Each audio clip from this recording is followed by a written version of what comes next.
Thank you for joining us on this week's edition of the Comics Pals Image Reviews. Every single week, Image provides us with their books early so we can provide you with our reviews day and date. Thank you to Image for doing that. This week, I am joined by Cale. That's me. To talk about the latest Rick Remender joint called A Righteous Thirst for Vengeance. So this is Rick Remender joined by André Lima Araújo, with Chris O'Halloran and Russ Wooton. So that's quite a team.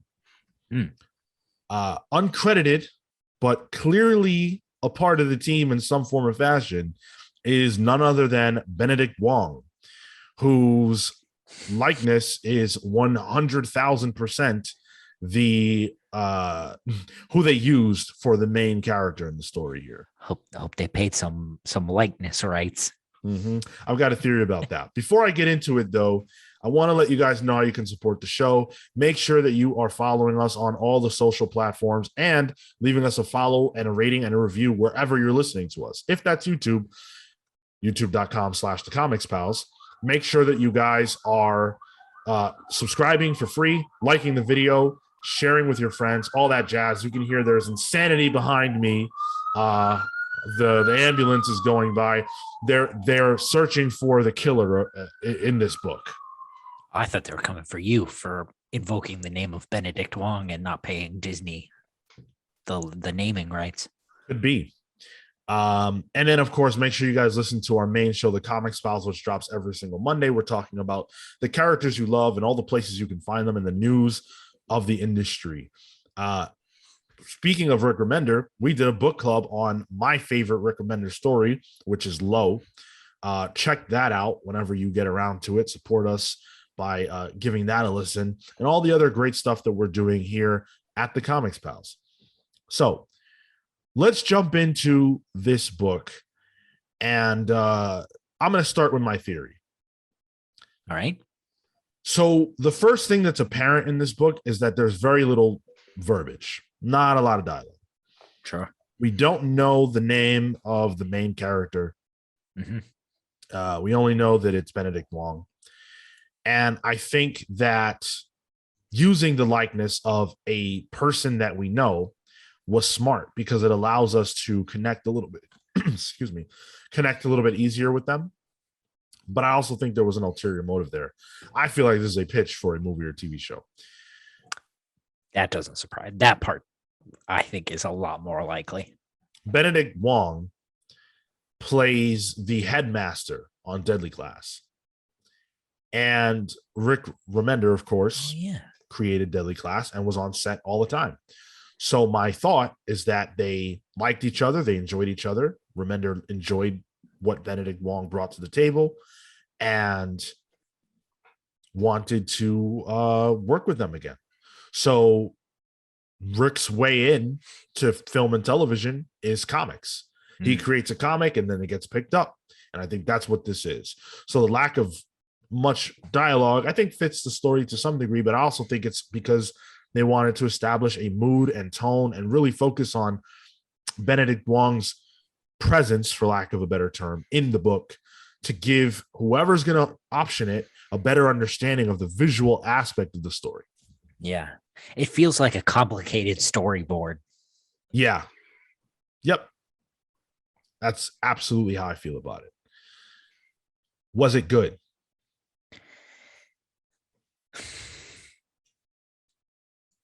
Yes. I wish there was more. I think the way, given the way you've described this now, I definitely see it as being sort of a movie pitch. And that makes a lot of sense. Because like you said, there's very few words. So this feels like the first 10 minutes of a film. Yep. You're getting to know your main character, and then you get the hook at the last 10 minutes. And that, the last of the 10 minutes, I should say. And that's really frustrating for me as a comics reader. It's a really good use of atmosphere and emotion, and it's very clearly a cool artist showcase. Mm. Araújo's work is really, really good here. But I like this is a comic book. We need more. Yeah. So to explain what happens, our main character is this nice to a fault guy by all accounts. He lets people get over on him. He loves his cigarettes and doesn't remember to bring an umbrella out. But everyone he meets, from the old elderly couple to the cashier at the store he goes to the bus driver, everyone kind of like mistreats this guy. And he doesn't respond to any of that in any, he doesn't pay much attention to that. There is a point where he kind of gets angry with this one guy who he bumps into at the store. But he just lets it go. And, they end up having a nice interaction ultimately. So this is a guy who, is doing his best to keep his cool, but the world is kind of down on him. But he's clearly going somewhere. He's got some type of agenda. He's taking buses, he's walking, he's doing all sorts of things to get where he's going. And when he gets there, whoever he was there to see is dead. And murdered. Yes. Murdered. And so are some other people. And they're murdered by the same guy that he bumped into at the store. Yep. And in an example of true artistry in comic books, you find all that out with very, very few words. Yeah. Which, is great. Yeah.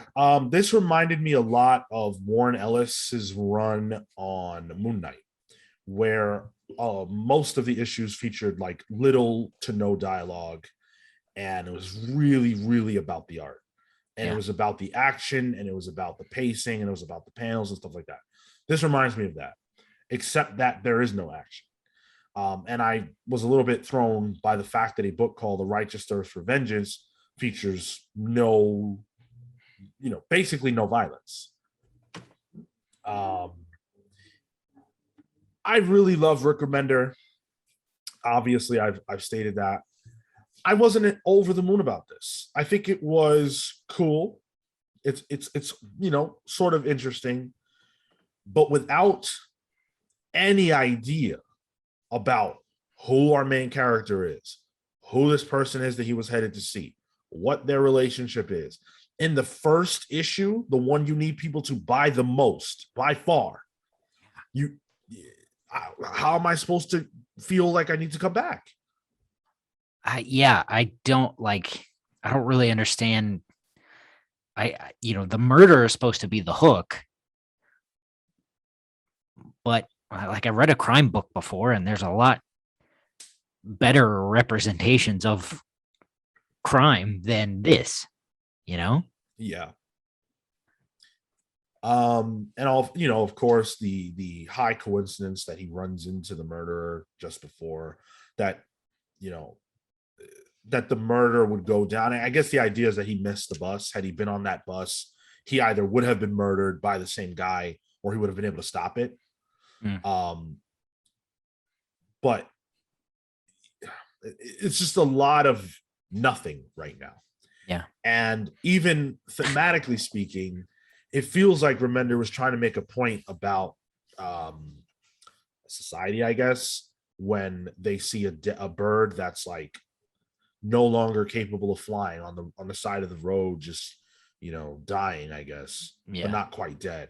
And this kid that the main character meets, gives a speech about how it shouldn't be his responsibility to deal with that, to either kill it or help nurse it. He just came across it. And I guess Rick is trying to say, what is your responsibility when you arrive in a situation that's bad that you didn't create? and that's supposed to be juxtaposed with our main character walking in on the aftermath of this murder. And so presumably he's going to take the same action that he takes in the case of the bird. He kills the bird. But in that case, it's mercy. Now it's vengeance. That's how I'd read the book. And that's cool. Yeah. I mean, that's a lot more than I read into it. It makes a lot of sense. Those are the only words in the book. Yeah. We weren't given much to work with. So I wish there was more. I didn't hate the book. The art's great. I thought the art was tremendous. Yeah. And I mean, for it to tell the story it tells so clearly, and even like there's a 9-10 panels on most pages. Yeah.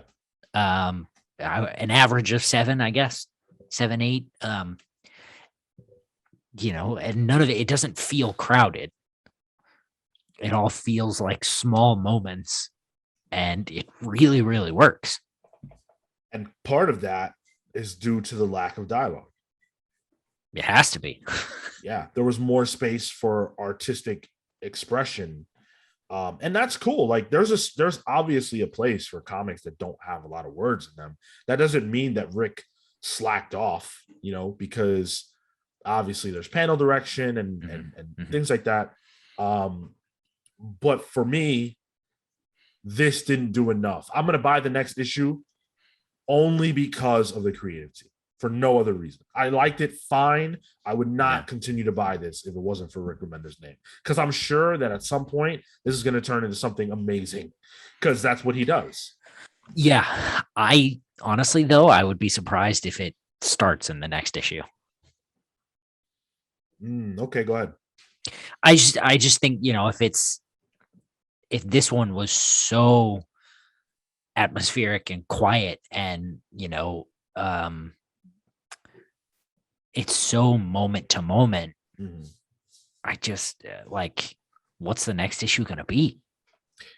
Yeah, you're right. This could be the idea. This could be the book's identity, that it is that book that's kind of more low key on the verbiage and more about the feelings and the mood of our main character and what his mission now is.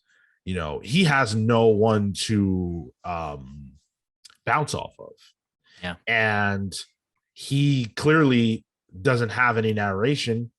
And that's a choice on Remender's part. He could have easily thrown in narration. He could have thrown in internal monologue, internal dialogue, and that would have filled in a lot of the blanks. But it's interesting that he chose not to do that. And so to your point, I'm so curious about how the next issue will handle the obvious problems that a series like this can have. If the main character has no one to bounce off of and there's nothing going on in his head, and we're only left to gather what we gather based on the images and whoever the main character might run into, it's going to take a high skill level to get that over. It really does. And I mean, believe me, I think Rick is capable. I'm just saying that's a tough sell. Yeah. So I agree. Yeah. I'll be back for issue 2. I mean, we're getting it for free, so yeah, I'll probably check it out. But no, genuinely, it was interesting enough that I'm not upset about taking a look. Yeah. I'm gonna buy this on Wednesday when I go to my shop, and hopefully the next issue has that hook that says, okay, now we're in business. I'm looking forward to that. You guys that are listening, let us know your thoughts about this book, A Righteous Thirst for Vengeance. It's interesting. I'm going to say pull it, and I'm going to say pull it because it's Rick. The art is amazing. I have never seen any work by André Lima Araújo before, but they impressed me from a visual standpoint. So I say buy it. If the second issue doesn't get us where we kind of need to start going, at that point, I might have a different perspective. But for now, I say pick this up. That's going to do it for our review. If you want to support the show, leave us a follow, rating, a review before you jump. Catch us on YouTube. Subscribe for free, youtube.com/thecomicspals. Like the video, share it with your friends. Hit the notification bell. All that stuff's free and it helps us out a lot more than it costs you. Get us on social at The Comics Pals. Write to us at thecomicspals@gmail.com. Listen to our main show, The Comics Pals, which drops every single Monday. Listen to our reviews for non-image stuff, everything that's not image on Thursdays, every single Thursday. You can check that out. And if you want our thoughts about Rick Remender's work in a more comprehensive sense, listen to us talk about a complete work of his, Low. But that's our book club, which is already out. You can check that out at any time. Thank you so much for listening. For Cale, I'm Sean. We are the Comics Pals saying until next week, take care, guys. See you next week.